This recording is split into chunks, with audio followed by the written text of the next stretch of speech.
Hello, this is Freethought Forum, a program by the Atheist Society of Knoxville and the Rationalists of East Tennessee. I'm Faithless Forrest. And I'm Joe Barnhart. I want to welcome you. If you don't believe in the God, or if you do, you should not be alone. Right here in East Tennessee, you can find free thinkers, agnostics, atheists, and others.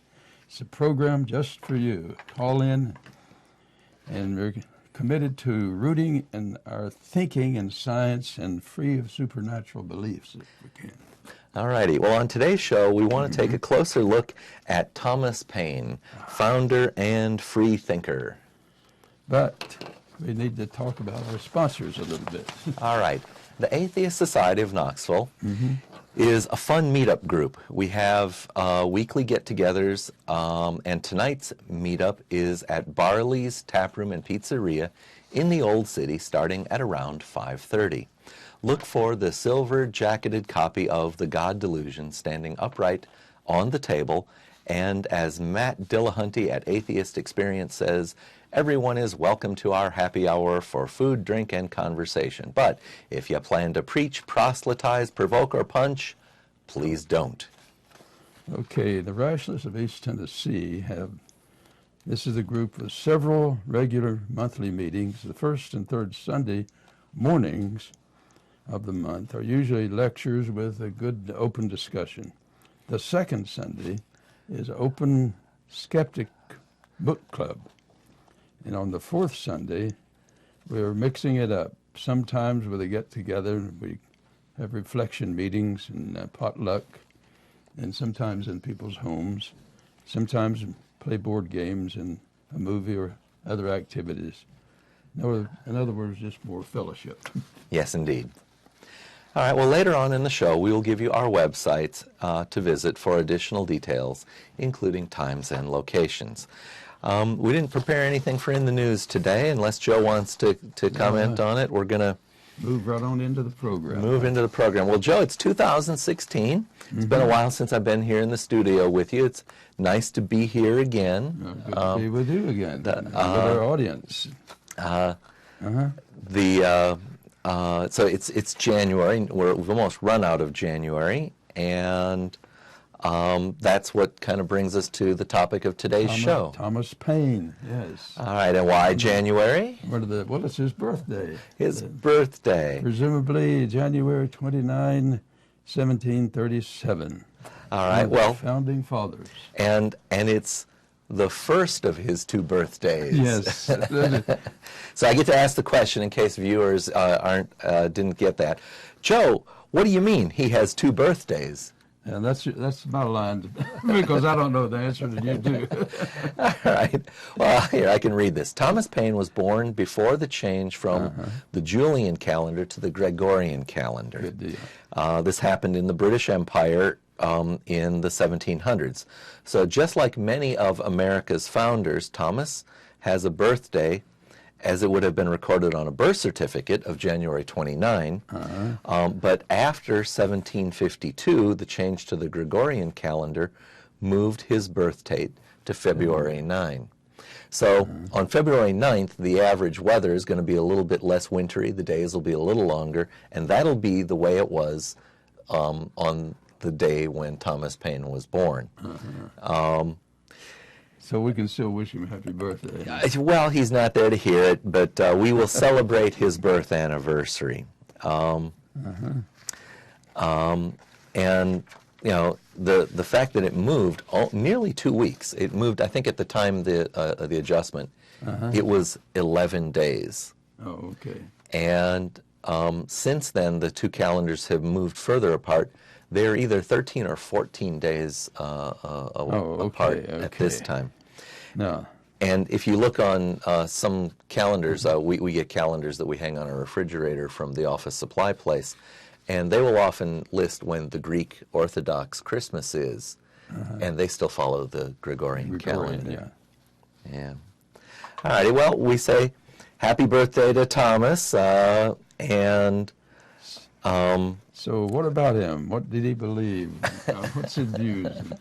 Well, the interesting thing about him is that he was a deist. A deist, and this was something, I probably had heard the word beforehand, but didn't really know what was meant by it until I actually read an essay by Thomas Paine about deism.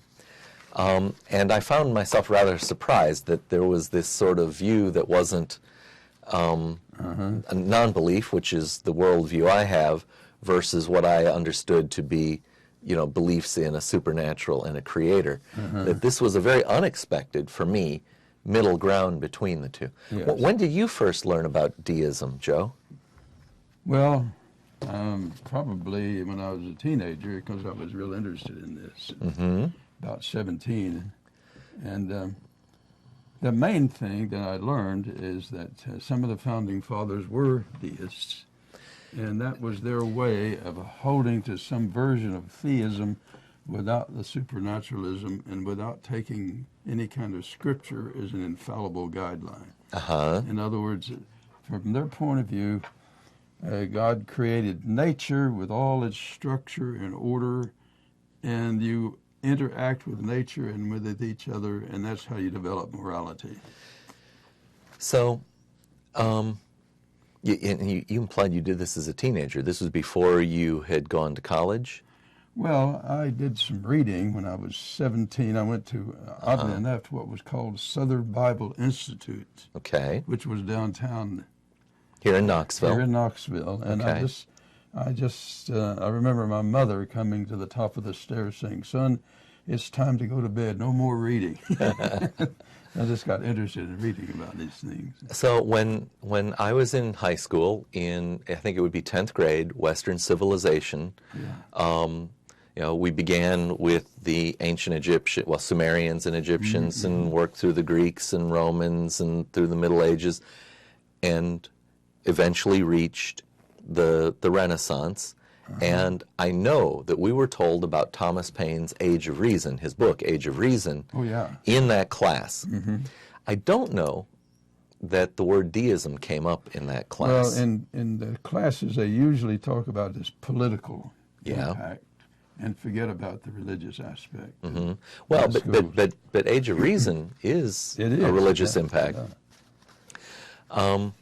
And I'll confess that they actually didn't explain the details of what it was about.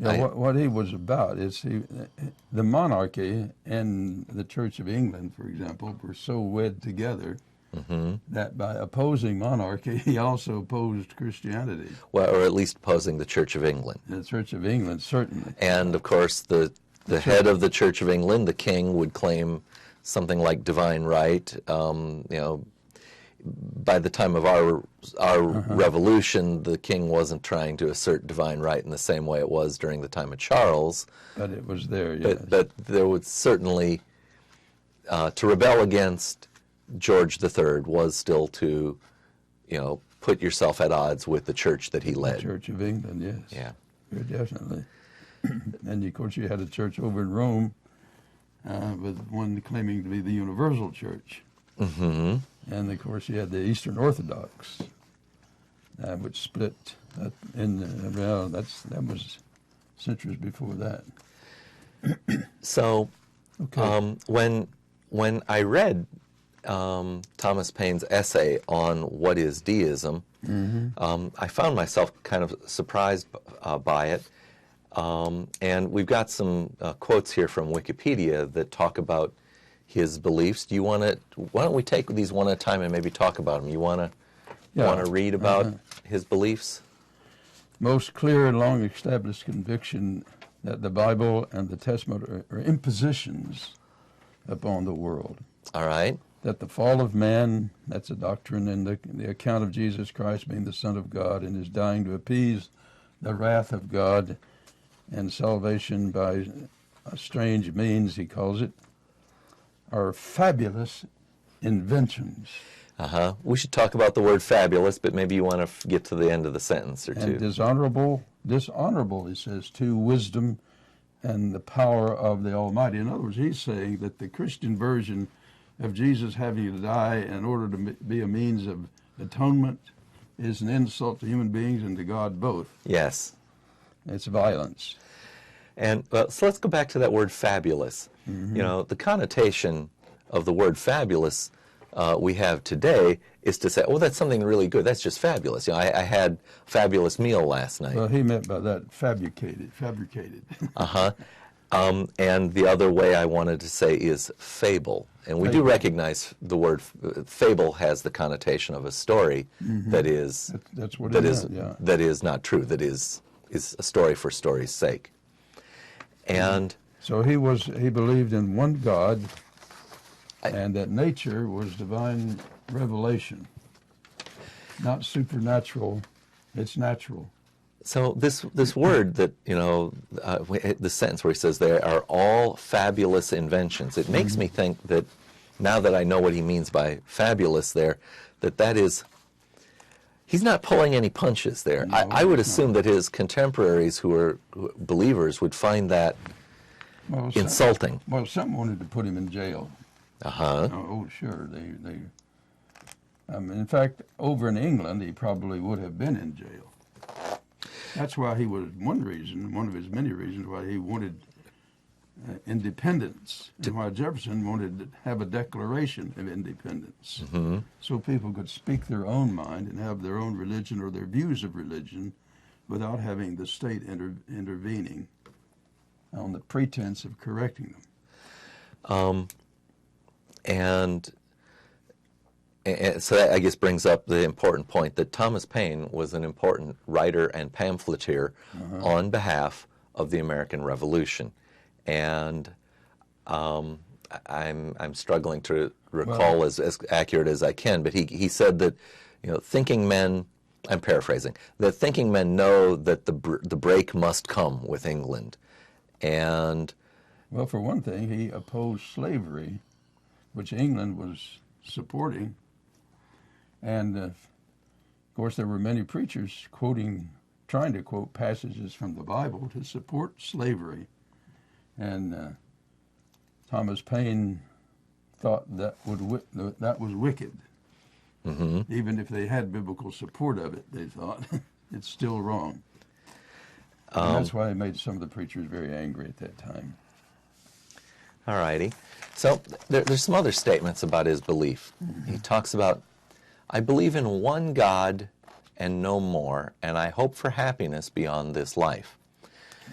So if he were here, I would say, well, Thomas, I agree with you that these stories of talking snakes are fable, but you know, on what basis do you believe in one God, and more importantly, an idea of an afterlife? Is there anything in nature that you could point to? But I think it's probably why he used the word hope. Okay, yeah. And I know Robert Ingersoll often would speak in those sort of guarded ways. I don't have much problem with people who have a hope like that. I mean, that's their business. And they don't try to impose it on me, and they don't try to pass any law. And if that's their belief, and the practical implications aren't that severe on the rest of us. Well, it's funny you say it that way, because if I put myself in the context of this sentence and say, I have a hope for happiness beyond this life. We had a conversation at RET one day where someone said, well, just suppose that there is an afterlife, you die, and there now you meet the Creator. Now, that whole sentence has some assumptions built into it that there is a Creator and that there's one Creator. Sure, yeah. And I think the person saying it, you know, sort of assumed that they meant the Judeo-Christian Creator. Big assumption. But, and I'm not certain I actually bought into all of that assumption, because the way the conversation was going, when it was my turn to speak, I said, well, you know, if I met the Creator, I'd be interested in asking questions about the nature of creation, the unanswered physics questions. I'd be looking for answers to, as well as I would, I hope, have the presence of mind to say, by the way, did I miss any good questions? To which I would then like the answer as well. In other words, I imagined that if there was an afterlife with a good God, I didn't remember to qualify it that way, Sure. with a good God, that it would be the perfect teacher, the perfect physics Sure, teacher, by the way. Sure.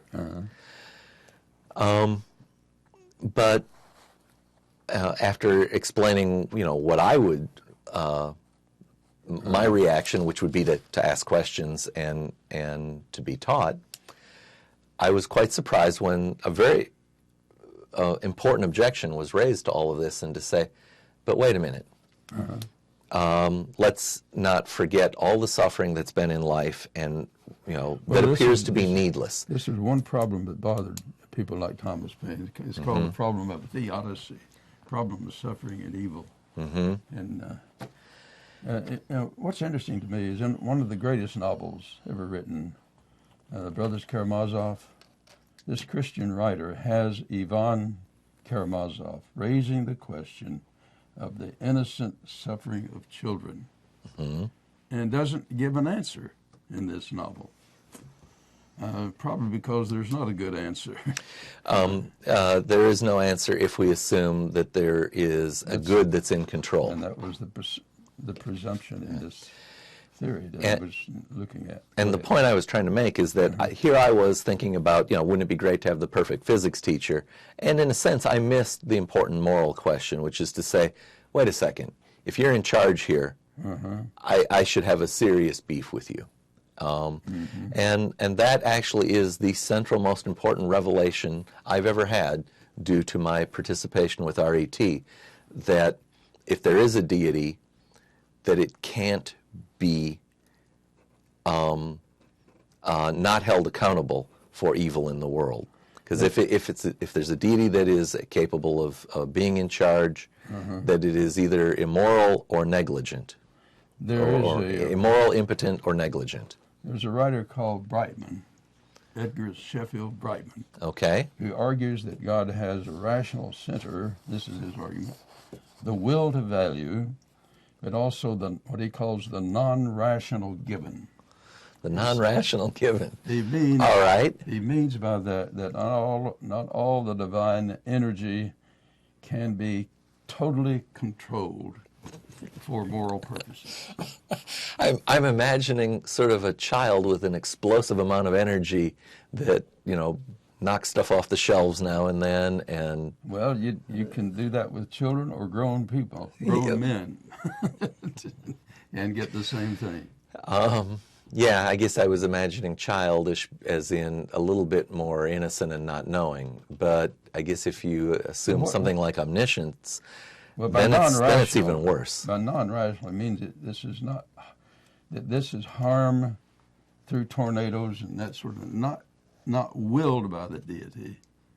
That's just part of the non-rational given of God's nature. In other words, God's got, from his point of view, God is energy, but it's not totally controlled for absolutely moral purposes.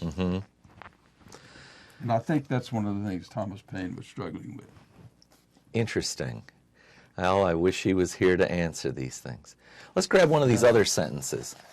He says, I do not believe in the creed professed by the Jewish church, by the Roman church, by the Greek church, by the Turkish church, by the Protestant church, nor by any church that I know of. My own mind is my own church. So the Eastern Orthodox Church and Muslims. So when he said Jewish church, he would actually mean what we would say then as Hebrew people. Okay. Sure. Roman church would be? Roman Catholic. Roman Catholic. Greek church? Greek Orthodox, yeah. Greek Orthodox. Turkish church. That's the Muslim. So it's funny he uses the word church. It makes me wonder if Thomas, if you were here, they don't call their institution church. They call it going to mosque. Why do you use church? Well, the origin of the word church in the New Testament, this simply means assembly, ecclesia, called out. And all groups are called out and meet together. It has me wondering if, that we're talking, something was that 250 some years ago, if Arab speakers might describe their get-togethers as church when translating to English, so as to make it seem mentally accessible, or if they would have said, I'm going to mosque. Or if it's merely with the passage of time that now the different words are used. Yeah. Well, the meaning of words, as we've been saying in this program, is the way people use them. And the original meaning of ecclesia, that got to be translated church, is assembly.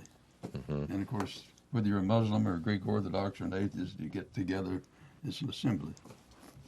All right, and then he further goes on, he says the Protestant church, mm-hmm. which would of course been the church followed by members of the British Empire where he was born, mm-hmm. as well as most people here in the American colonies during the time mm-hmm. of the Revolution. Mm-hmm. Most, but not all.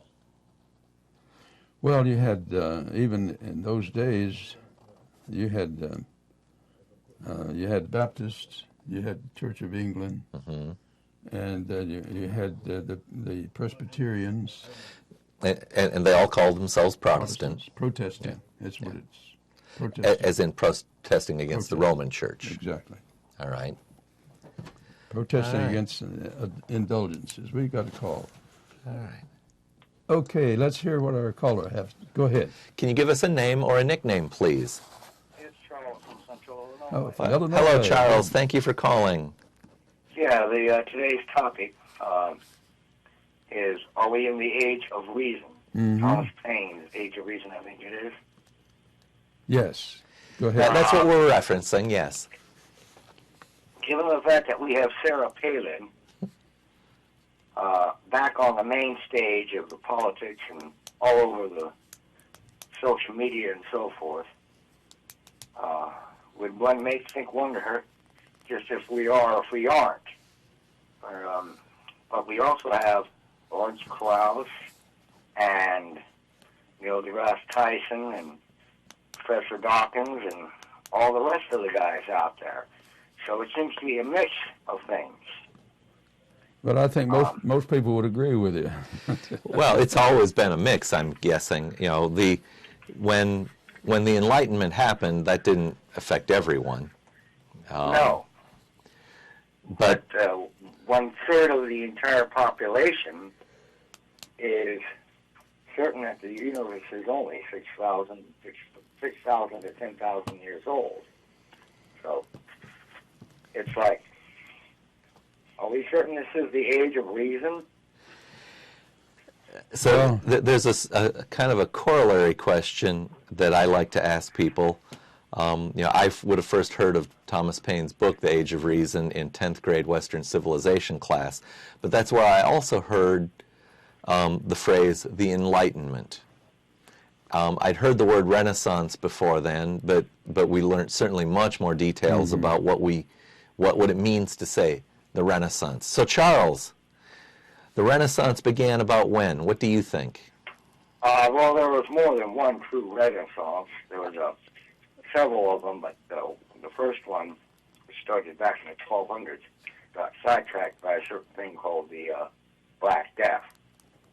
And then back around, I think it was like 1350, it started up again. And it would be characteristic of a renewed interest in learning about the world around us. They began to explore the seas more thoroughly. And so you're right, there's no one date, but it begins something like, late 1200s, and is certainly well underway by the time we get to the 1400s, 1500s. I think what Paine was getting at by saying age of reason is if you can have more freedom to reason. That's what he's saying. He's not saying we're all rational, or all our views are rational. I believe he was making an argument for the use of reason. Use of reason, that's what he's talking about. They have the freedom to do it. So, Charles, the follow-up question is, when did the Renaissance end? As far as I can tell, the Renaissance ended when it evolved into the Age of Enlightenment. When we finally began to figure out that, no, we're not, actually became common knowledge on a large percentage of the population that the sun does not revolve around the earth, and mathematics can be used properly to describe things that are useful. All right. Well, I like to answer it a little differently. You made a distinction between the Renaissance and the Enlightenment. I tend to think of them as a bit different labels for approximately the same thing. And I firmly hope that the Renaissance, the Enlightenment, is not over. Oh, I see your point, okay? I don't think we'll ever go back to the days of the pre-Renaissance, pre-Enlightenment stage. But that doesn't mean we can't get sidetracked into silliness or destructive behavior by people who have personal and private agendas based on concepts and ideas that they can never accept are false. Well, I would like to say that I hope that the Renaissance and the Enlightenment is never over. It is not over and will never be over for the growing part of the population of the world. But certainly the Renaissance and the Enlightenment have not come to some people, even here in our own nation. Oh no. Yeah. We've got people with rampaging egotism, as I call it, who are trapped in I call it the self-centered view of the universe. The universe is wrapped around me. They're missing so much beauty. Look at how the entire scientific community reacted to the very first close-up shots of Saturn's rings, for instance. They all do everything they can to ignore that. I thought you were going to talk about Pluto this past summer. That was so wonderful to see Pluto.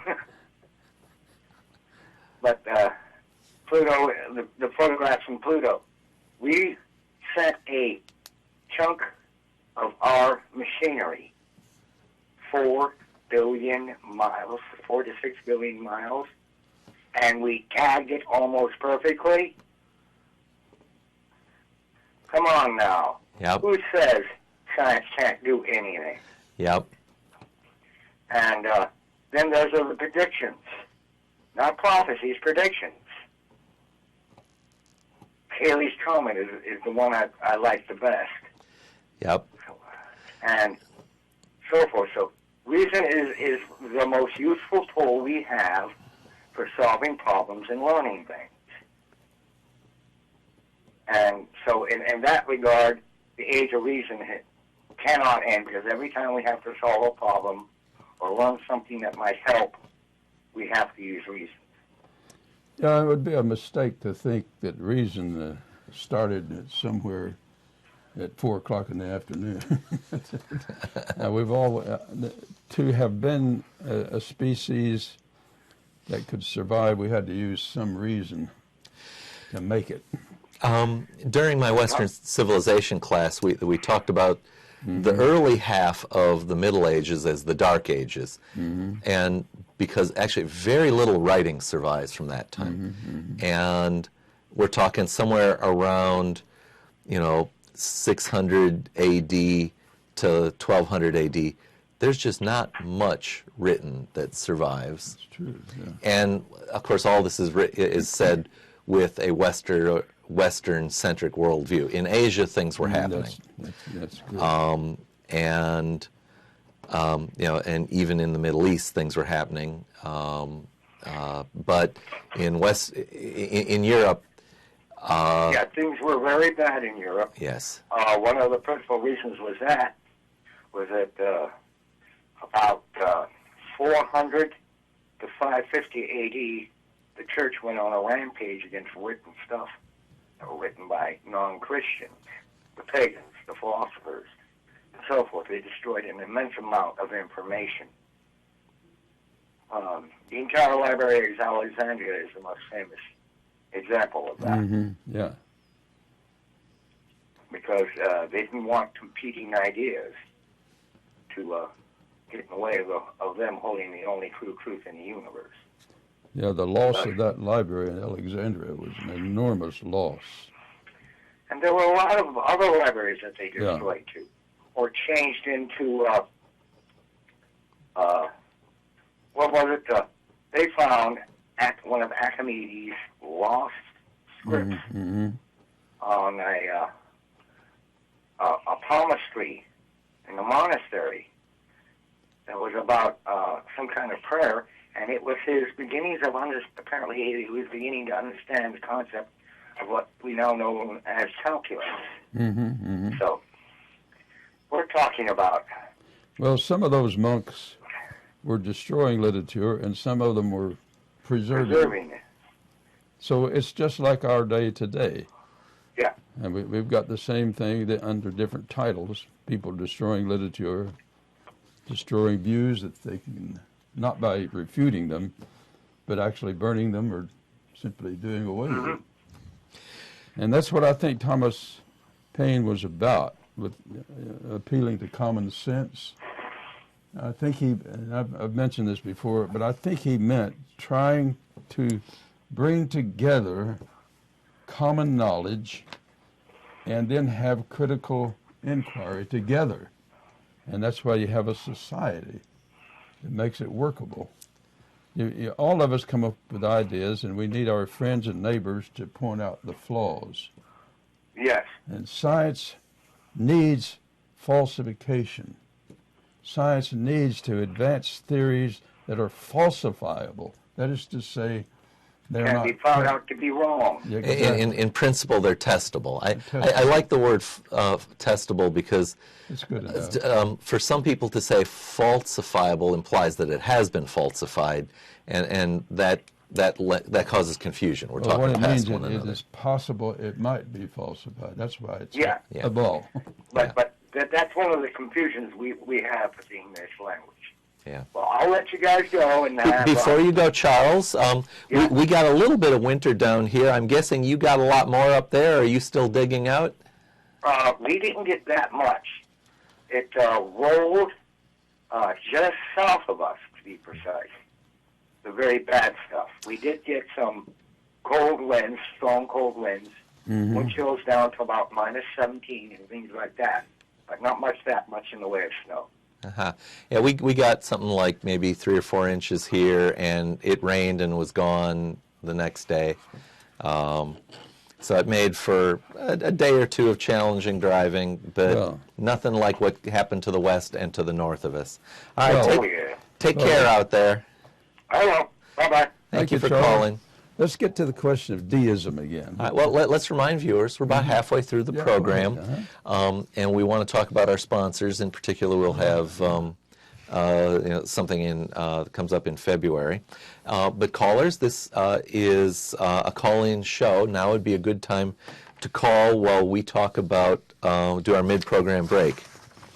In case you're just tuning in, this is Freethought Forum, a program by the Atheist Society of Knoxville and the Rationalists of East Tennessee. Freethought Forum is funded jointly by them and by individual contributions.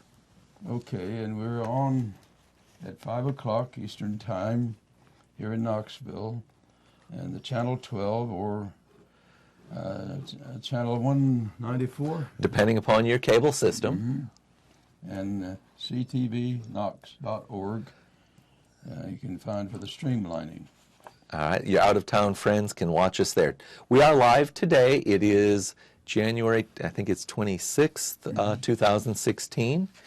And we got a couple of little informative videos to show you at this point if the technology is with us.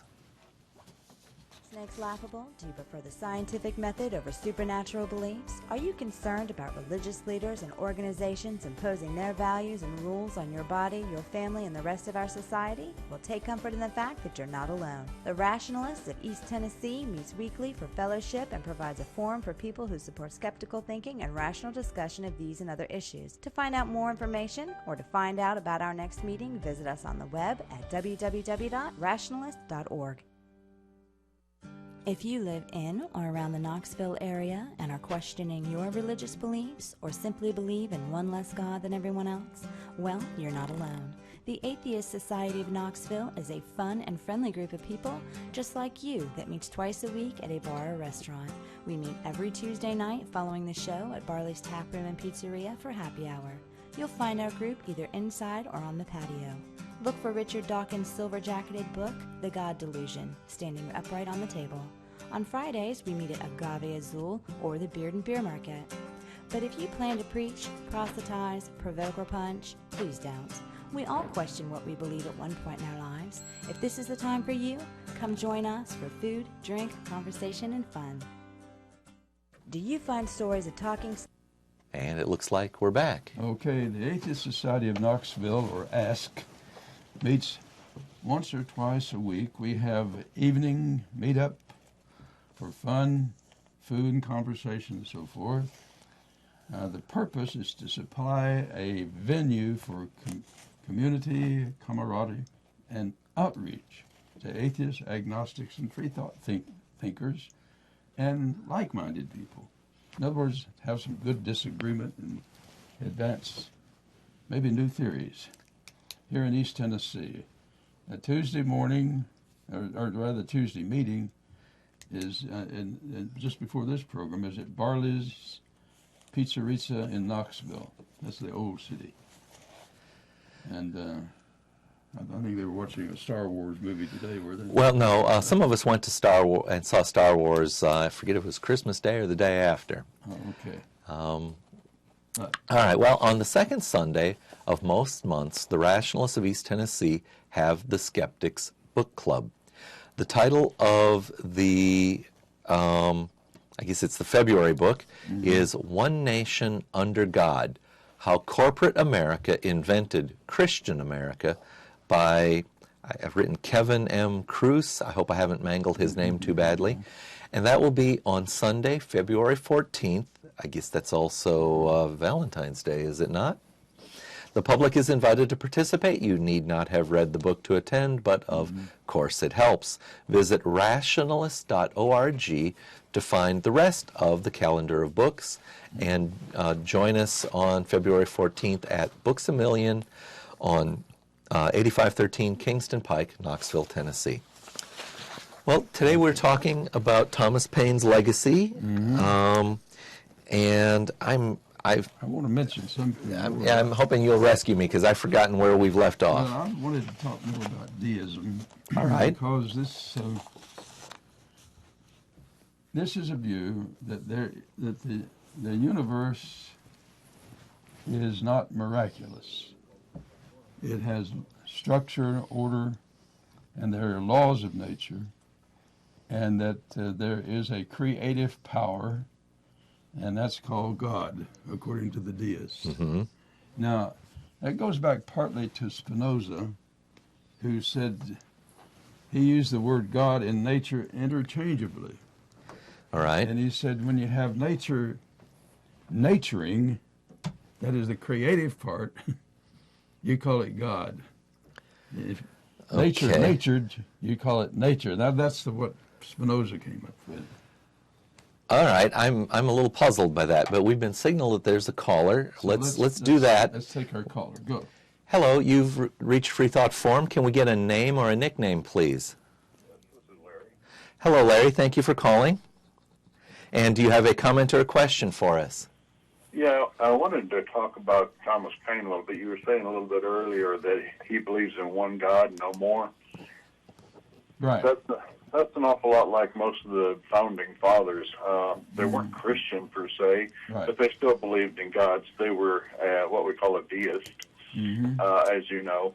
And I think that the reason that they had deism so popular back then was they couldn't really buy into all the dogma of the religions of the time, like Christianity and Islam. But they still had no explanation for why we were so different from the animals, and where the universe came from, and the world and all that. They had to kind of think that it came from somewhere, and they didn't have the theories that we have, the scientific theories of the Big Bang and evolution. Yeah. No, those were still to come. So I would think it was kind of a default position for them. to think of some kind of God being out there, a deist God.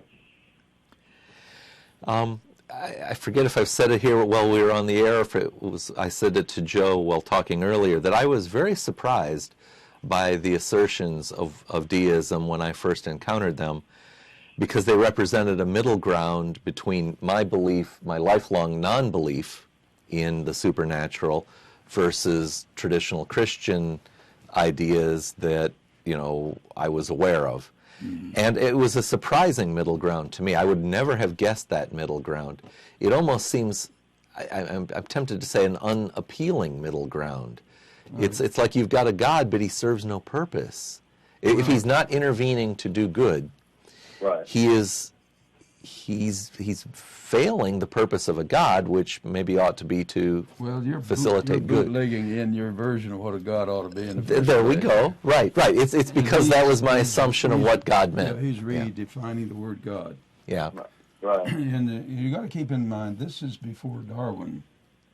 Sure, that's what I was saying. They didn't have the theory of evolution or the Big Bang Theory, so they had to have some kind of default or fallback position about where everything came from and why we're so different from the animals. And I think they were trying to say that the universe is itself creative. It's not just simply deduced like a formula. There are things that come into being that weren't there before, new things, novelty. Yeah. Mm-hmm. And they were trying to emphasize this creative aspect. That This newness. that the natural world was making new things. And they used the word God, I think, to make sure to emphasize that, rather than to simply think you're just moving, that the universe is nothing but rearranging pebbles. Sure. Well, I'll let you go. I just wanted to come in and mention that. Don't forget to mention my radio show, Freethought radio show. All right. And you're both invited to be on it, for sure. All right. Time? Where? It's Sunday evenings at 6 o'clock on WOZOradio.com and on 103.9 on your FM dial. It's low power, so if you're not downtown, you'll have to listen to it on the internet. Streaming online. Yeah, well, that was Larry Rhodes. Larry doesn't get to host with us much anymore because of work. But thanks for calling in, Larry. Sure, thanks for having me. Bye then. Bye-bye. All right, well, viewers, we got about 16 minutes left of the show. We invite you to call. Today's topic is inspired by Thomas Paine. His birthday was either this month in January or it's in February, depending upon which calendar you use. Okay. Well, let's get back to his fact that he was interested in science and promoting science. Mm-hmm. And that's one reason he was so much opposed to this supernatural religion, for two reasons. One, he thought that it had too much immorality in it, cruelty. Yes. And also, you can't do science if you just decide and you get in a hard time, you come up with a miracle. That's not explaining, that's just doing hocus pocus. In fact, to say God did it is a non-explanation. Yeah, because that's what he understood. It's an illusion of explanation. Yeah. And so that's why he said God is the stabilizing creative force of nature is what he really means. And I think Spinoza, at a time before him, came up with a very similar view, and that's one reason why they maybe kicked Spinoza out of the synagogue.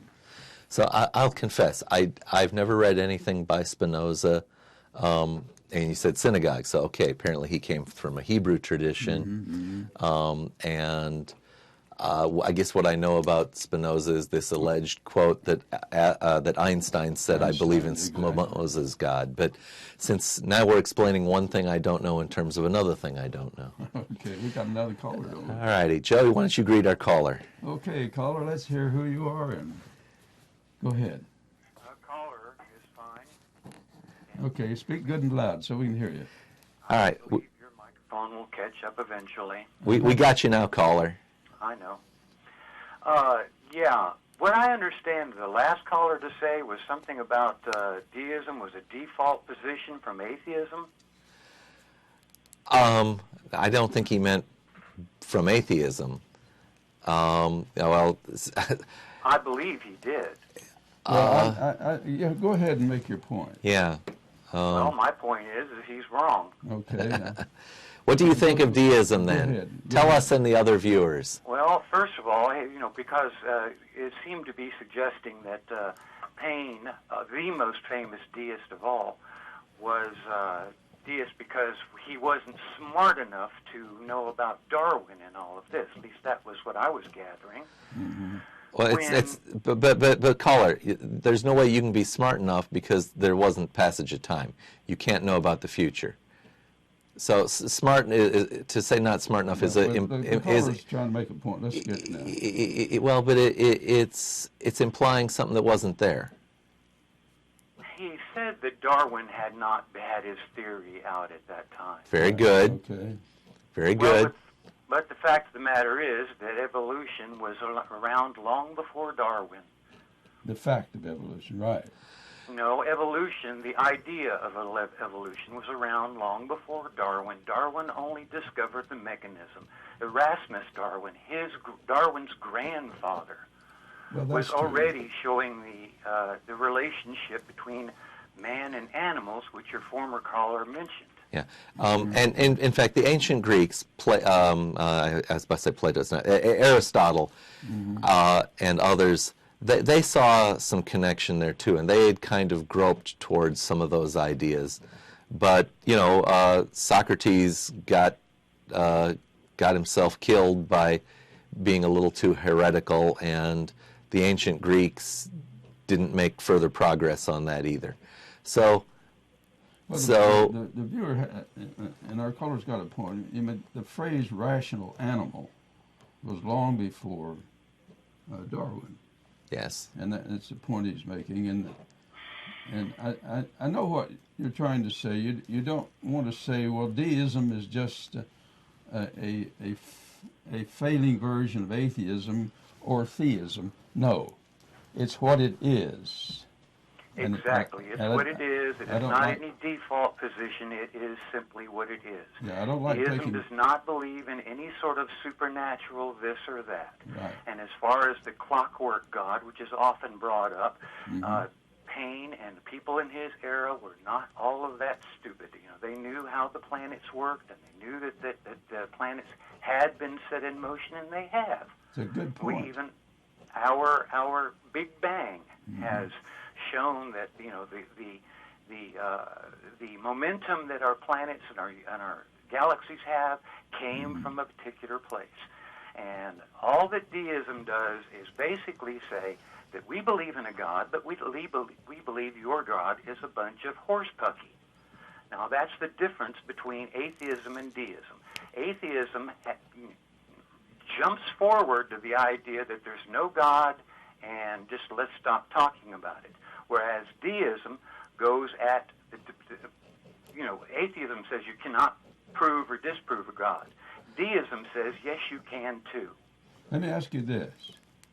I mean, I agree with your viewpoint here.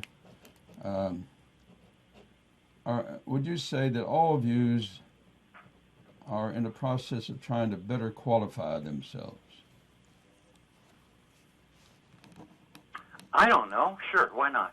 Well, and that means we can learn from each other. There is no reason why an atheist cannot learn better psychology from a Christian psychologist. I don't know. I've got a lot of, whenever I turn my TV on, I have evangelists coming on that are practicing Cracker Jack box psychology all of the time. But every caller, single time I turn it on. But caller, not all Christian psychologists are those TV crazy people. No, I didn't say they were. But what I did say was that ministers on TV seem to promote themselves as some sort of psychologists. Yeah, I got constantly. Yeah. Okay. But Joe's case was a psychologist who was Christian, not necessarily a crazy television personality. Yeah, I guess it was. Well, it was some sort of a tangent that I wasn't willing to go off on. In other words, what I'm trying to say is there are real good psychologists who happen to be atheists, and there are real good psychologists who happen to be theists. Yeah, as far as I'm concerned, most psychologists are full of baloney anyhow. You've worked with enough of them. Well, I would like to point out that The difference between an atheist and a deist is very little. Both of them neither believe in the supernatural world, ghosts and all of that stuff. But I would also like to point out that there appears to be the main difference in that atheists have already decided there is no God and there is nothing out there. They have decided that, and that's all there is to it. They've come up with the idea that I am an atheist because I see no evidence. And apparently that's because they're just so smart that there's no possibility of anything beyond or greater than or an origin to the universe, if you will. Not saying deists do not say that, do not pray for divine intervention into this or that. But what deists do is they pick out a certain God and then say this God does not exist, which is something that atheists don't do that much of. Well, and I would like to refer to the Age of Reason in that regard.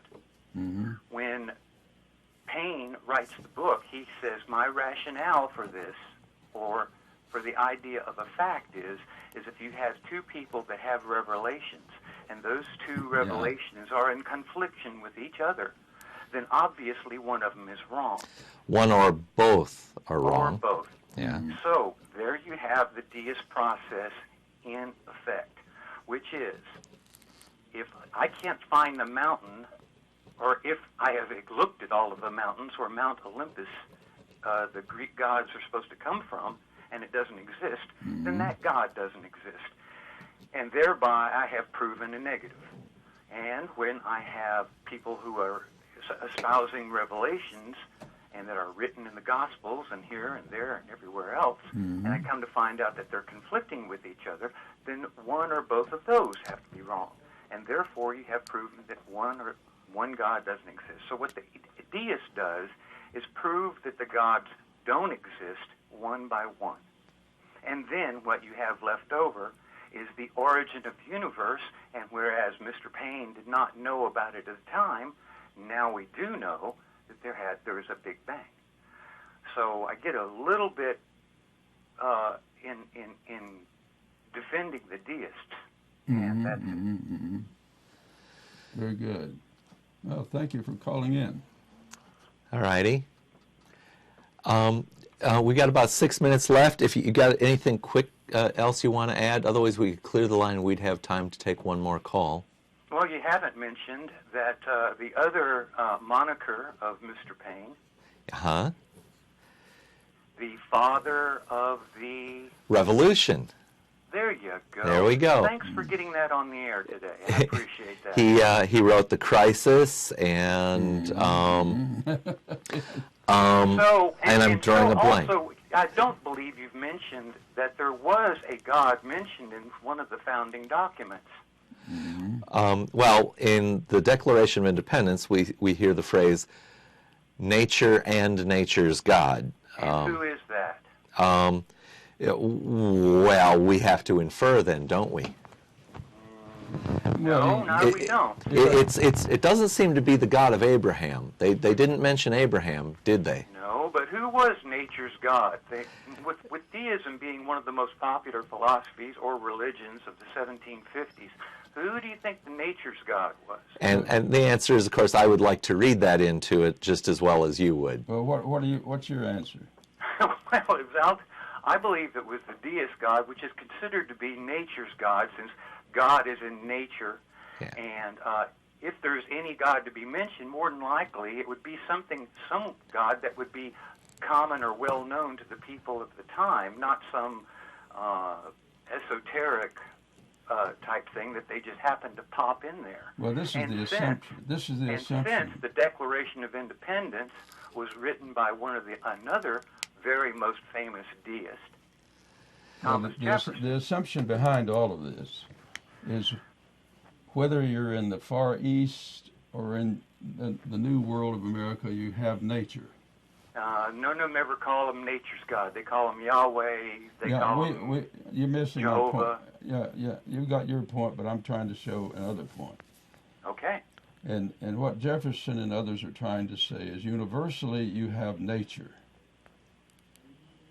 And this is something we have in common wherever we are in the universe. We can study nature and learn from nature how to operate and how to live. In fact, if we don't make it. Yeah. We all see approximately the same moon when we look at the moon. Exactly. You know, technically, there are little differences, but approximately the same moon, for instance. And I think what they're that's trying why to say, nature's God might be in the Declaration of Independence. yeah, and from this, they're concluding that by interacting with nature and each other, that's how we develop morality. And endowed by his creator can be covered with that too. Well, the reason the word creator is using is you got the world of nature. Mm-hmm. That's the gift. So take the gift and use it and learn from it. And that's why Thomas Paine was very much interested in science. Take the gift, take nature with all of its order and structure, and learn from it. And it doesn't mean you deduce from nature ethics. You create ethics by interacting with nature and with each other. We say, if we want happiness, if we want freedom, then we must do this and that. We must have rules against stealing. Yeah. We must have rules against killing. I watch the Discovery Channel, and I often see animals lying and using ethics and using the opposite of ethics to get their way. So it doesn't seem like they're that much different from us. Well, you find both, ethics and the lack of it. Well, deception. Deception is a known behavior in animals as well as cooperation. They have both. Yeah. It's called the amity-enmity complex. So caller, we've only got a couple minutes left, but actually Joe said something that I think actually sort of undercuts your assertion, caller, and that is he quoted from the rest of the Declaration of Independence where they talk about the Creator has endowed us with inalienable rights. That Creator is not the deist hands-off creator quite as much. I think there's some interpretation there that he's a little more active. Remember, Jefferson may have written that document and submitted it, but it was then modified by the whole committee. Mm-hmm. Actually, it was only modified by Franklin, Madison, and I forgot the other one. Well, the whole committee discussed it, and they removed 5. sections. They removed sections and added stuff. But that would be another great show. Yeah. Caller, let us thank you. For those who don't recognize your voice, are you local? Have you watched before? Yeah, I have watched it before. All righty. And Well, we hope to see you down at Barley's sometime soon. Let's say thank you much. you're welcome. All righty. Well, we're running a little low on time here. There's a eulogy written by Robert Ingersoll. Maybe I have time that we can do this and then do the wrap-up. Go. Thomas Paine has passed the legendary limit of life. One by one, most of his friends and acquaintances had deserted him, maligned on every side, excreated, shunned and abhorred, his virtues denounced as vices, his services forgotten, his character blackened. He preserved the poise and balance of his soul. He was a victim of the people, but his conviction remained unshaken. He was still a soldier in the army of freedom and still tried to enlighten and civilize those who were impatiently waiting for his death. Even those who loved their enemies hated him, their friend, the friend of the whole world, with all their hearts. On the 8th of June, 1809, death came, death almost his only friend. At his funeral, no pomp, no pageantry, no civic procession, no military display. A carriage, a woman, and her son who had lived on the bounty of the dead on horseback. A Quaker, the humanity of whose heart dominated his creed, and following on foot, 2 Negroes filled with gratitude constituted the funeral cortege of Thomas Paine. Goodbye.